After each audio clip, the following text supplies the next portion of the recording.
Hello guys, welcome back to Rapid Dentistry. So in this video, we are going to understand that what is dysplasia, and we are also going to see in detail that what is leukoplakia. So we had seen in part 1 about your OPMDs, that is your oral potentially malignant disorders. So we had seen this classification given by WHO, and out of all of this we are starting with your condition known as leukoplakia. But before that, we had also started discussing about dysplasia, that dysplasia is a reversible condition. Then when it becomes irreversible, it reaches that irreversible stage, then it causes cancer, right? So dysplasia can be mild, moderate or severe based on the thickness of the epithelium involved, that whether it's 1/3 or 2/3 or the whole epithelium is involved. Now when this dysplastic epithelium undergoes your basement membrane rupture, so what happens is you have a basement membrane here.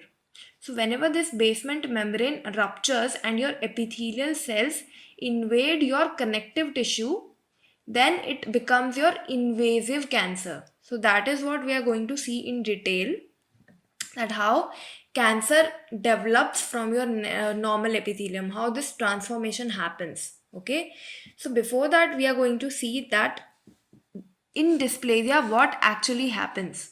So there are two types of changes which happens in your dysplasia, okay, which are your architectural changes and your cellular changes. Okay, so architecture meaning, so there are 4 layers of epithelium, it is arranged in layers. Okay, so this stratification, it becomes irregular. So what happens is your stratum basale, for example, the deeper most layer, that is your stratum basale. So it starts, dividing and increasing in size. Okay, so the thickness increases randomly and the epithelium basically becomes irregular. Okay, so that is the architectural change. Okay, so we have basically 4 layers in your epithelium, that is your corneum, granulosum, spinosum and your basal. So in dysplasia what happens is there occurs some certain changes in these epithelial layers. Okay, so what changes occurs, let's see all of them. So the second change, the first change we had already seen, that the epithelial stratification becomes irregular. Okay, so the epithelium is actually stratified, right? Because we have various stratas, we have stratum corneum, we have various layers. This stratification becomes irregular. And the second one is your loss of polarity of basal cells. So what happens is, for example, this is a basal cell here. So what do we mean by loss of polarity is that if the nucleus is present here normally, so it shifts to the opposite pole. Okay, so the polarity is lost here. Okay, and that happens to your basal cells, to your stratum basale. Next thing what happens is there occurs drop shaped rete ridges. So your rete ridges becomes like this. This can be known as your elephant foot rete ridges or your drop shaped rete ridges. Okay, so that shows that the epithelium is dividing and invading your connective tissue underneath. Okay, along with that what happens is your abnormal superficial mitosis. So normally what happens is that your stratum basale, that is the deepermost layer, these cells of the stratum basale, they undergo mitosis, they divide and then they keep shifting upwards, and then the keratinization happens, the development of the cell happens, all of these happens in the other 3 layers. So your stratum basale is known for your mitosis, but what happens is here there occurs superficial mitosis. So the above layers or the superficial layers, there also mitosis starts happening, which is not normal, right? Because normally only stratum basale is known for mitosis. So the next thing what happens is your dyskeratosis. So what is dyskeratosis? It means your premature keratin production. So what happens is, normally your stratum basal cells, they divide, and when they start maturing, developing, they keep moving upwards. And when they mature, they undergo keratinization, and then there is deposition of keratin here on the superficial layer. But here what is happening is, there is premature keratin formation. So these cells, they haven't even reached the above surfaces, and in the way itself they undergo keratinization. So these are single cells, okay, and they undergo premature keratinization. These cells are not even mature yet, and they are undergoing keratinization. So that term is known as dyskeratosis. That is abnormal, and this happens in your dysplasia. So the next thing, what happens in dysplasia is your keratin pearls. So we had seen that the premature keratinization is happening here. So that is why you can see that in these rete within these rete you can see keratin. So the keratin normally should be present on the superficial surface, but here the cells of the from the stratum basal have not moved uh, till upwards. In the way itself, keratinization is happening, and you can find certain keratin pearls within the rete ridges. Okay, because this process is happening so fast, cells are dividing so fast that the cells are not having time to reach the upper layers of the epithelium. In the process itself, in the way itself, they are undergoing keratinization. So the process is so fast, they are dividing so fast, right? So that is why this is happening. The seventh term is your loss of epithelial cohesion. So what happens is, your epithelial cells are no more in close proximity to each other. So these were your architectural changes. Now moving towards your cellular changes, the first one we see is your abnormal nuclear size. So everything becomes abnormal. Your nuclear size, your nuclear shape, your cell size, your cell shape. So all of these have different terminologies. That nuclear size, when the nuclear size becomes abnormal, we call it anisonucleosis. When the cell size becomes abnormal, we call it anisocytosis. So aniso meaning that the size is the issue. Okay. And when we talk about the shape, we call it pleomorphism. So either if the nuclear shape is abnormal, then we call it nuclear pleomorphism, and if the cellular shape is abnormal, we call it cellular pleomorphism. So pleomorphism is for shape, and your anisonucleosis or cytosis is for size.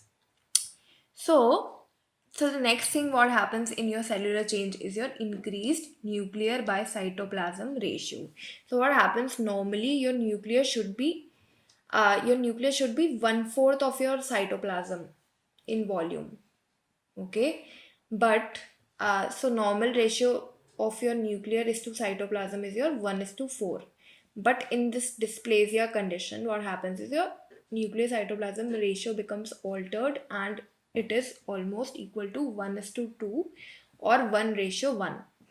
So your nuclear becomes such large in size that it is, somewhat half of the cytoplasm, or equal to the cytoplasm. So that is very large size, right? And you also find certain atypical mitotic figures in your dysplastic epithelium. Okay, because mitosis is happening so much. Okay, so we are going to see is your atypical mitotic figures. And we had seen that the size of the nuclei would increase, and size of the nucleoli would also increase. So your nucleoli lie inside of the nucleus. Okay, and it's gonna increase in number and size. Now along with that, you're going to see your hyperchromatasia. That is, your nuclear becomes dark blue in color. It becomes darker. Okay, that is your hyperchromatosia, okay, that the color also becomes dark. So these were your architectural and your cellular changes of the dysplasia. All right. So in the figure also you can see that the epithelium is normal here while the epithelium becomes irregular. So its architecture becomes abnormal here. So this epithelium is your dysplastic epithelium. Okay, so its arrangement becomes haphazard and the architecture is lost, kind of. So that is your dysplasia. Okay, now before moving forwards, we need to know, very important, that what is the difference between these terminologies.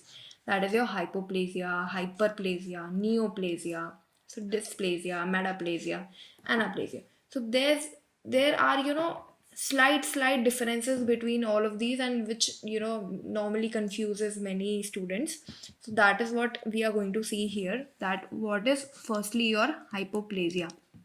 So hypoplasia meaning decreased number.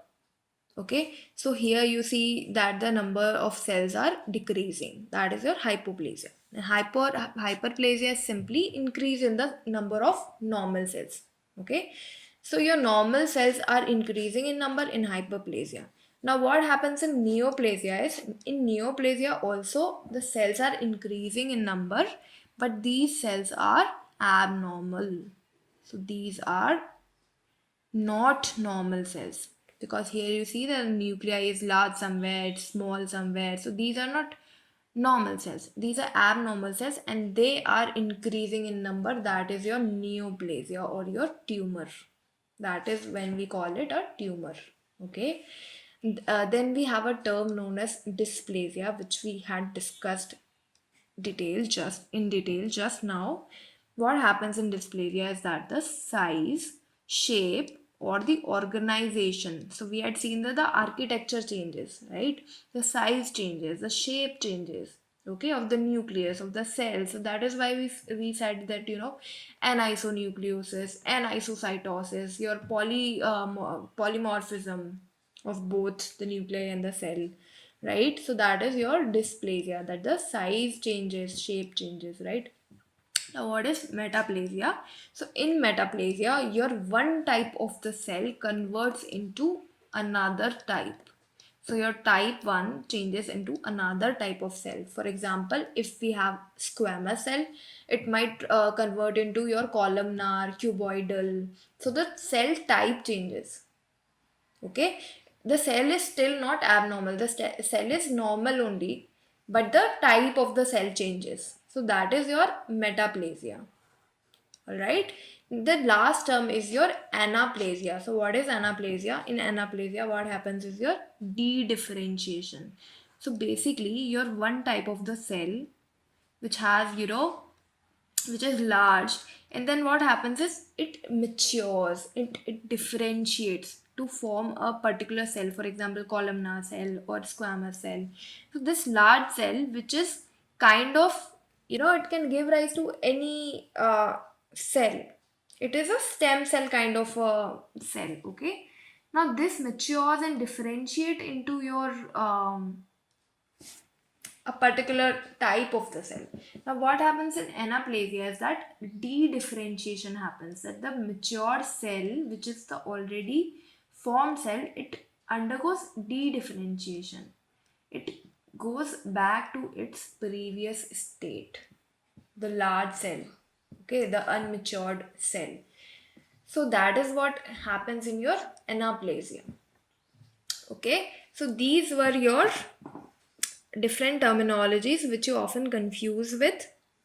Okay, and now moving towards your OPMDs. So we had seen the classification of OPMDs, so out of which the first topic we are going to take is your leukoplakia, okay, also known as leukokeratosis. So the one thing you need to know about leukoplakia is that it is a clinical term, meaning that you see a white patch or a plaque which you cannot categorize as any other pathology or any other lesion or disease. Okay, when you are not able to diagnose it as any other lesion or condition, you name it leukoplakia. Okay, this is a clinical term.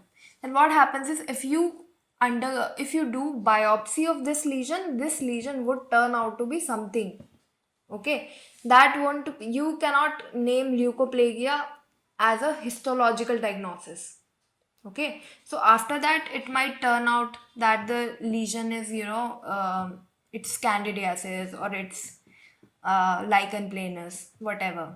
Okay, so leukoplakia is a clinical term given to a lesion which cannot be described as any other disease or lesion. Okay, and it cannot be scraped off. So how do you differentiate leukoplakia from your candidiasis?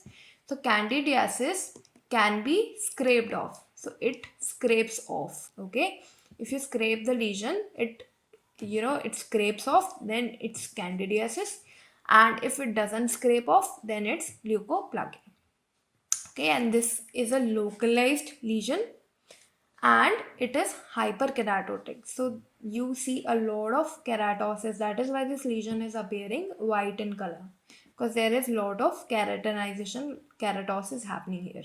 Okay, and the age group you see leukoplakia is your more than 30 years of age. Okay, mostly your 50-year-olds or the old age only you see leukoplakia in, and males are more commonly affected than females. Now, if we see the classification of this leukoplakia, what we see is your homogeneous type and your non-homogeneous type. So, homogeneous meaning that the lesion is purely and only white in color. So, there's only white colored lesion, while non-homogeneous has a white colored lesion in interspread in your red colored area. So the surrounding area is red and you see certain white colored, exophytic growth in interspread in your red surrounding area. So that is what in your non-homogeneous, that is you see white and red, both colors. Okay.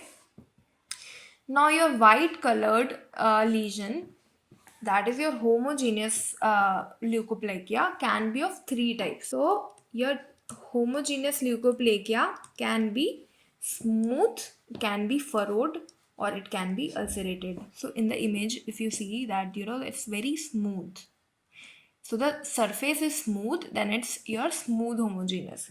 If the surface is furrowed or fissured, so you see many fissures here. Alright, so this is your furrowed or fissured type, and then you have the third type, that is your ulcerated type. So this white plaque here is ulcerated, you have ulcer inside of it, so that is your ulcerated type. Now we have two types in your non-homogeneous, that is your nodular or speckled and your verrucous. Okay, so in nodular, as you have suspected, the nodules appears. So you see white colored nodules interspread in your red colored area.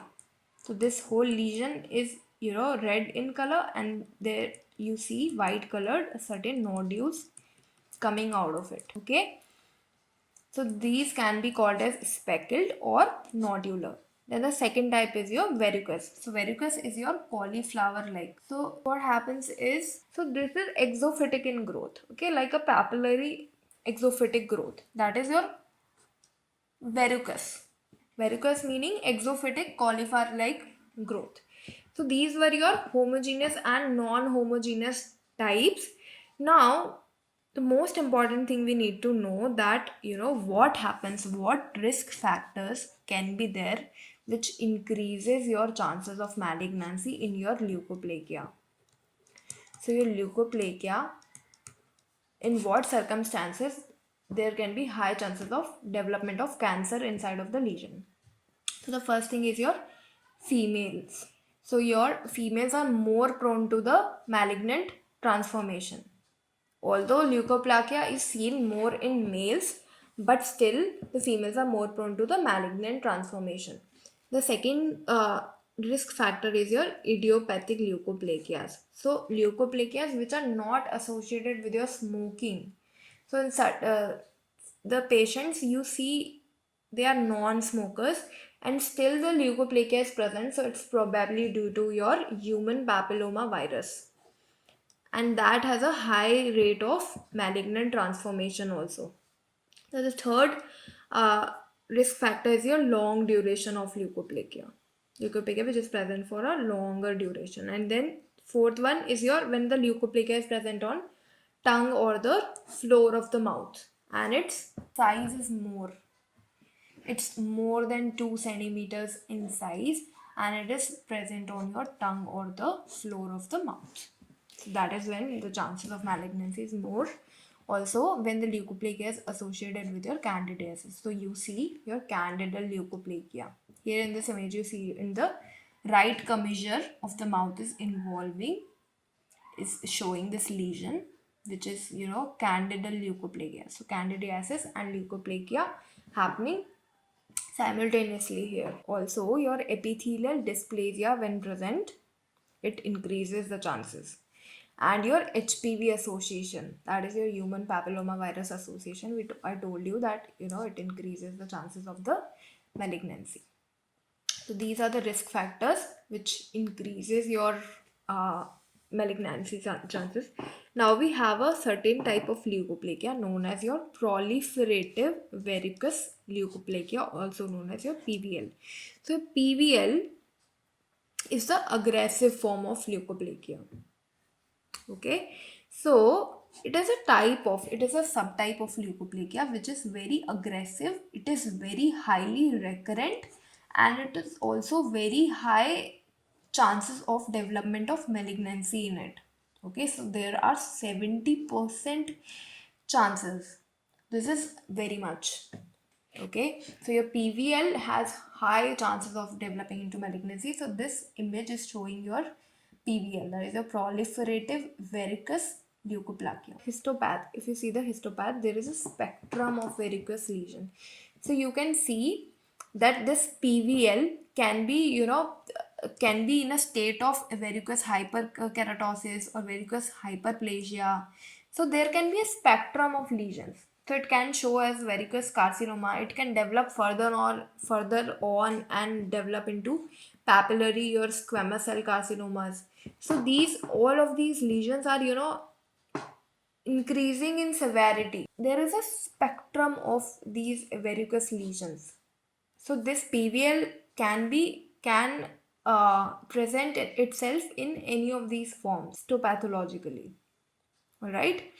So what happens is, as you see that what are the differences between these basic terminologies. So what do we see in your histopath slides is that this is a normal epithelium. Okay, so this is your keratin in your brown color and this is your redder edges of the epithelium. Okay, so this is the normal epithelium. What happens in your hyperkeratosis is you're increased in the keratin deposition. Still the redder edges are normal here. There is a increased thickness of keratinization. Okay, that is hyperkeratosis. Simple. Then the third thing is your verrucous hyperkeratosis. So what happens is verrucous, when the term verrucous comes, you suspect something known as exophytic growth. So this keratin deposition, now this keratin deposition happens in a exophytic fashion, that is a verrucous. So this basically this keratinization is happening in a verrucous format, that is there is exophytic growth here. There is exophytic deposition. Now what happens is still the redder ridges are normal here. Okay.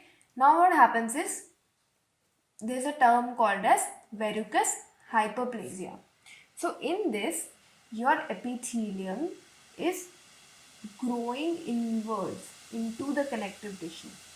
Okay, it is invading the connective tissue and also these redder ridges you see intruding into the epithelium. These are not normal.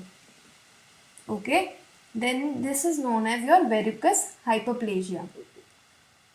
Okay, and also you see that the keratinization is again in your exophytic shape, that there is exophytic growth also and there is endophytic growth also.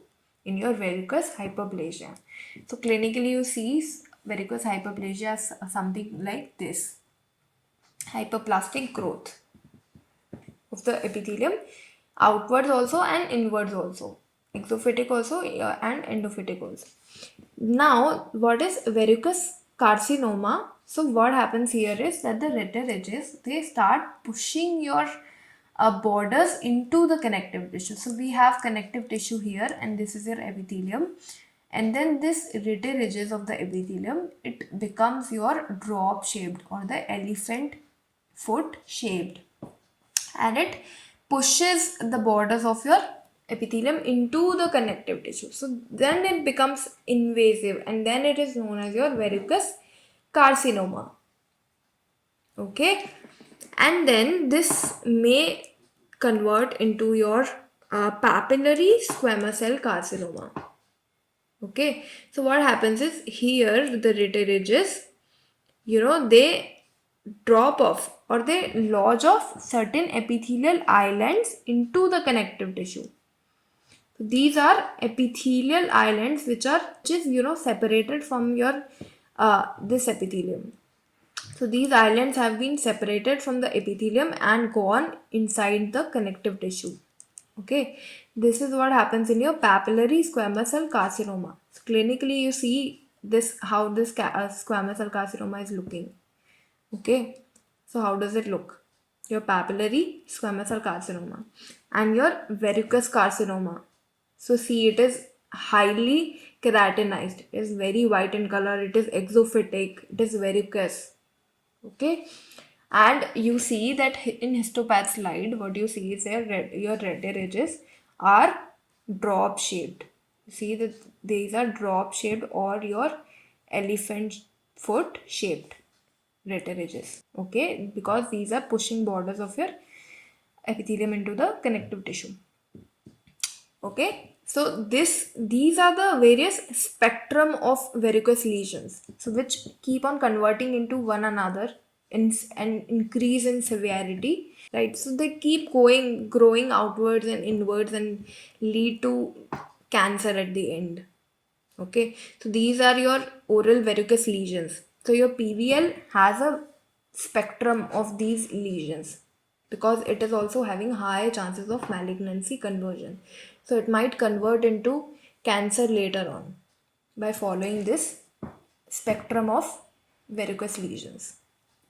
Alright, so in next part we are going to see your oral submucous fibrosis. So in this video we had learned about your leukoplakia, and we had seen its classification and everything, and we had seen a very important differences between your these terminologies: hypoplasia, hyperplasia, all these things. And then we also seen your dysplasia in detail. Okay, so thank you so much, and I'll see you in the next part, and till then keep studying. Okay, and subscribe the channel too. Okay, bye.